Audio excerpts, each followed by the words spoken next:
Hello, my wonderful viewers, and welcome to another episode of Betty Adams Overanalyzes. Today we are going to take a fully spoilerly look at Doron Dororon Chapter 20. This was a fun chapter. The mangaka really pulled off and it's not a plot twist, I guess you'd call it a subversion of expectations with the interactions we had here.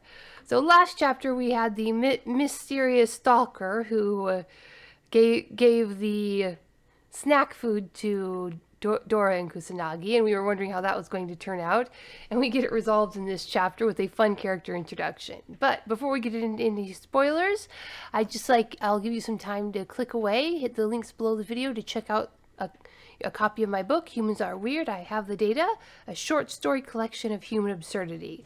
So, Doron Dororon, Chapter 20.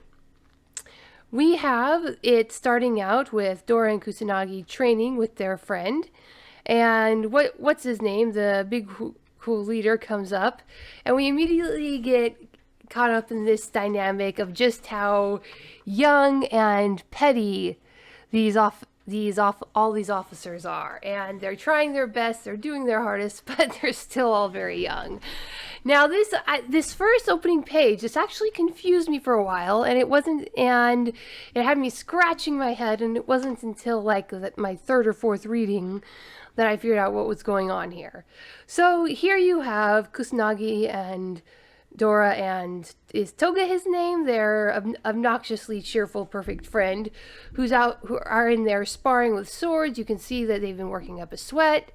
And the wannabe cool leader comes in and tells Dora that he's been requested as a patrol partner.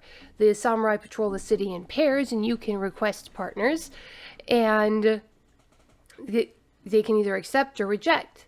Now, in the third panel, you've got four characters on screen. You've got Kusinagi, of course, who's just really, really glad to have been picked for anything.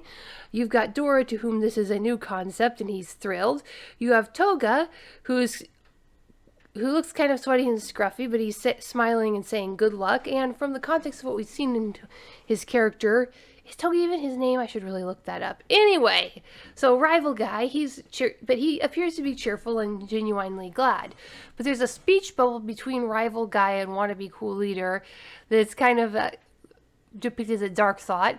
I've never been requested for anything, and anytime I request someone else, they always refuse. Now, when I first saw this, I thought it was referring to rival guy, but that just did not make sense. Rival guy is shown to have a really great relationship with both his superiors and his inferiors. He's friendly with everybody. And even if a superior had refused him and wanted to go on patrol with somebody else, I can't imagine that the younger samurai wouldn't have been applying in droves to go out on patrol with somebody who is just so obviously protective and kind and engaging and willing to teach. In fact, we saw other samurai arranging to do practice with him. And that makes no sense. I mean, that's just not in rival guy's personality to have a thought like that, because rival guy would have probably invited people who are younger than him, people who are older than him, whereas this statement carries certain implications. Then, just going back to do this video, I realized that it was actually, the thoughts were actually coming from the wannabe cool leader guy. Now, this guy, very mindful of his social status, would probably only request people who were much higher than him in the samurai hierarchy, and that's why he was refused, either for scheduling conflicts or these people are also social climbers. And he would have been too intimidating for the younger, more impressionable samurai to request as a patrol partner. Once I had that perspective, it all made sense. The dark thoughts were coming from wannabe cool guy samurai, not rival friend guy samurai. So anyway, they're off on their mutual patrol mission, and it turns out that it was that spiky-haired weirdo who was watching them who had made the dorayaki for them. And she is all dolled up in a date-like dress. She seems to be, pretty obsessed with them. Now, you think this is going to be a standard crush. Even Dora, who apparently spends a lot of his time watching rom-coms, thinks it that way. Meanwhile, Kusinagi is either ignorant and of the situation, or he's just willfully ignoring it to keep everything on an even keel and not let things get awkward. But see, the twist comes later on when we realized why she is obsessed with Kusinagi and Dora. It's not that she has a standard girl crush on him. It's because that she is a powerful samurai, but one who gets but her fatal character flaw is myopia. She gets focused in on one task at hand and loses track of things around her. And it sounds like she's gotten people killed by this. By completely focusing on destroying the Mononoke in front of her, she has lost track of the dangers and the situation around her and has faced the consequences. And according to her backstory, she was in a real state of depression because of this when Dora and Kusinagi showed up, and she was inspired by their willingness to take the suspicion and prejudice of the rest of the samurai and keep going despite it. And that was why she was watching them and trying to learn from them and trying to get closer to them. And this was a very pleasurable subversion of expectations while still playing the trope slightly straight. And this was an excellent chapter. We get some more character development. We more firmly establish the various characters. Rival guy, he's always supportive. Want to be cool. A higher level samurai does not have good people skills and is not willing to reach out and offer training and support to those below him, which is a very serious weakness.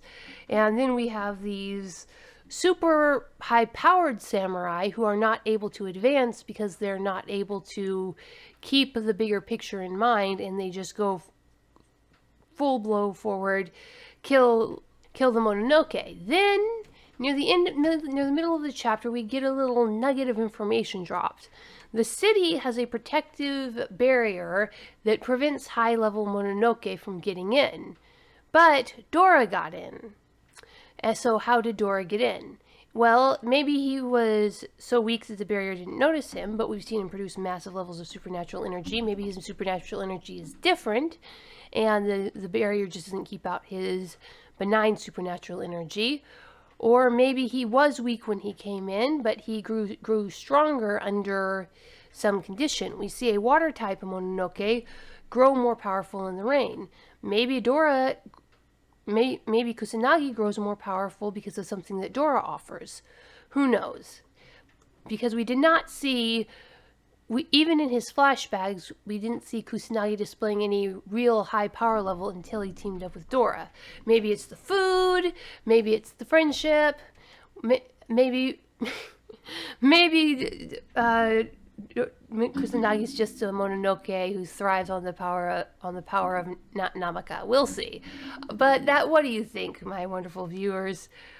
What allowed Dora to slip into the city? Is this going to be a major plot element going forward? And do you think we'll get to see more of Crazy Eyes Girl? So leave a comment below the video. Tell me what you think. Hit that like and subscribe button. And peace out, my wonderful viewers. Humans are weird. We took a vote. And humans are weird. I have the data. 2 books in a series of human absurdity. Go check out these short story collections. What will our little green friends think of us when we finally do make it to space? Find out the answer in 2 books of human absurdity. Humans Are Weird, We Took a Vote, and Humans Are Weird, I Have the Data. Available on Amazon, Barnes & Noble, Kobo, and Google Play.